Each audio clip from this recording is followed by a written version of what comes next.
All right, so as you can tell, I think that building a game out, watching a game play by play, having some contextual intelligence about what happened the series before, the play before, really helps paint a picture of why individuals are doing certain things. I don't necessarily want to always watch third and long, second and short, in their own little silos. I want the contextual intelligence that comes along with understanding what happened to that player before and why he's making the decisions he's making now. That's what's interesting to me as somebody who wants to beat and win their individual matchups. So check out our next video that goes into a little bit more of key plays in the game and how one or two things can really influence the outcome of the game, both schematically and also technically. All right, so we've had two first drives. It's been kind of interesting the way that, unfortunately, the game's unfolded. 0-0 still, but both teams have very different feelings coming into these second drives.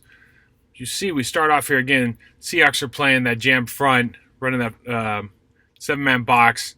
Again, they have that dime linebacker position now with Adams coming up. And we look here.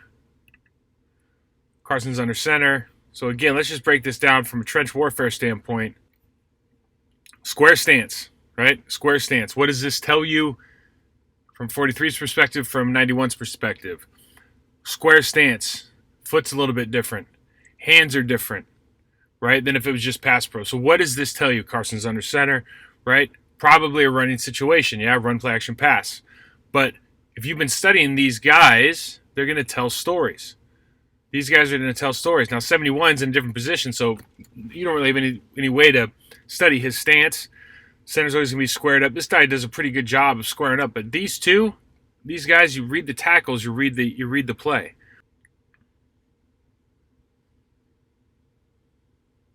Again, I have to point this out because we just did a piece on tight ends.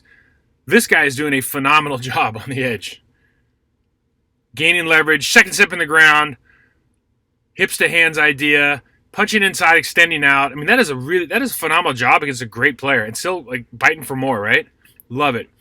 Let's go to the double team. Now, in this scenario, ideally, right, you add 33 to the count. So you push, backside cutoff, and we're going to let this guy have to worry about the quarterback keeper. Okay, ideally, that's what you do. I don't know why they didn't do that.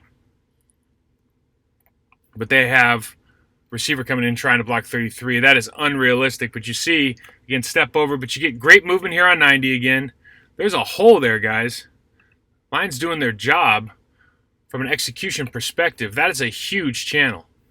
And 26, like, the Seahawks corners can tackle, but I'd take 26 over 33 all the time if I'm the running back, okay? But you look at, this is a very well-blocked play that unfortunately safety comes in and makes the play on. So we don't want to show every play. This is another 4th and 2 early in the game. Okay, this game was full of big plays on both sides by both defenses, and you really look. Again, you've got your tight end attached, man in motion. We got the same basic front for the Philadelphia Eagles, just saying, hey, we're going to go man on man. We're going to beat our 4 are going to beat your 5.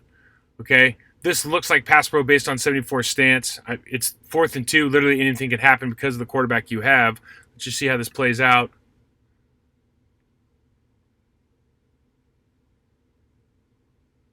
Okay. So, a couple things happen here. The first thing that happens is we talked earlier on about this foot and how this is kind of not allowing him to access that glute, that posterior chain. So what happens? One, it's easier to turn your shoulders to the sideline. It's harder to keep your feet square to the line of scrimmage. Okay? It's faking hands. See that drop? Huge drop now. Now you've got that weak hip and shoulder, and now you're flushing that quarterback immediately before he gets back to his drop. And then Dwayne Brown's actually doing a good job here. This is just a consequence of quarterback had to run right into your sack, right? So big play on 4th down. Really, that's Brandon Graham's play against the right tackle, though. All things can be avoided here if you just point that toe towards the line of scrimmage. Keep your shoulder square. Try to line set. Don't try to kick out and have a confrontation here because that really creates what? Creates a short corner, guys. Simple game, right? Simple game. We just have to start thinking about things in a little bit different terms. Okay, when we talk about these games, there's a lot of series of moments. And you look again, we're kind of in the same position here. Now you got Lang inside the tight end. I don't know if that means anything different here. I don't know if that means he's manned up here. But basically, again, you're looking at this from the perspective of 1, 2, 3, 4, probably 5. Okay, so the line are either going to do like a full slide this way now and try to take up 56 or 54, or they're going to continue to open up to 50, right? These are big plays in the game. And as you watch this play unfold, the end result, right, is that this pass is short. Bobby Wagner makes a Hall of Fame play. He's a Hall of Fame player, but the pass is short, if we're just being honest, okay? And if we show why, there's a couple of reasons. Now, depending on who's calling, who's making the commentary, okay, one would say, you know, I'm not a quarterback, I understand footwork. One would say that if your feet and your hips are opened up to the left,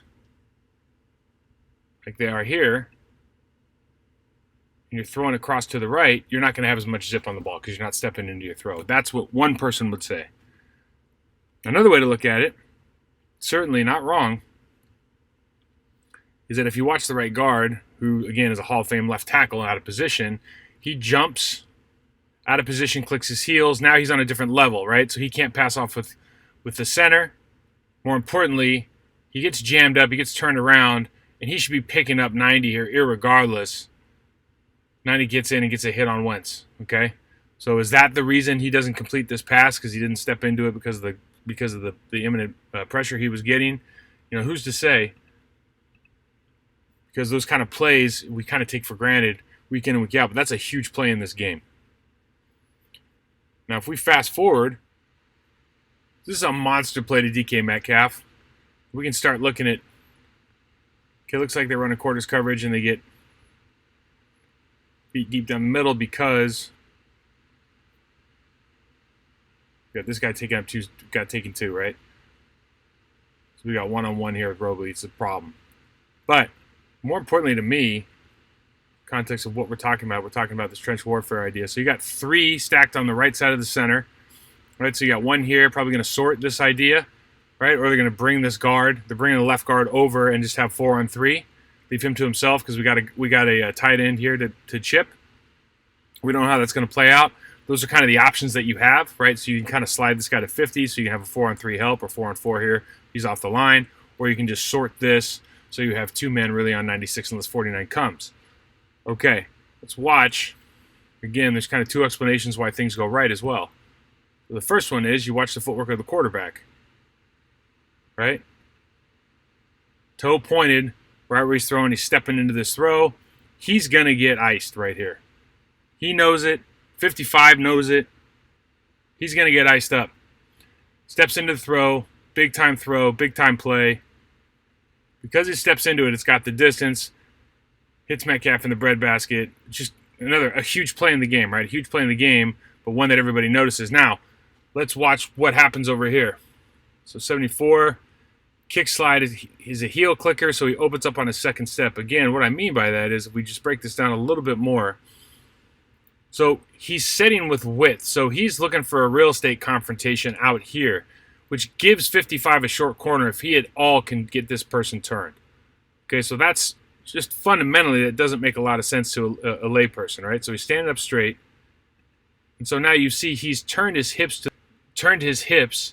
to the sideline after 2 kicks. Now, generally, what that means after 2 kicks, you're just going to give up that short corner, and all this guy has to do now is attack this right arm because you're going to inevitably open up.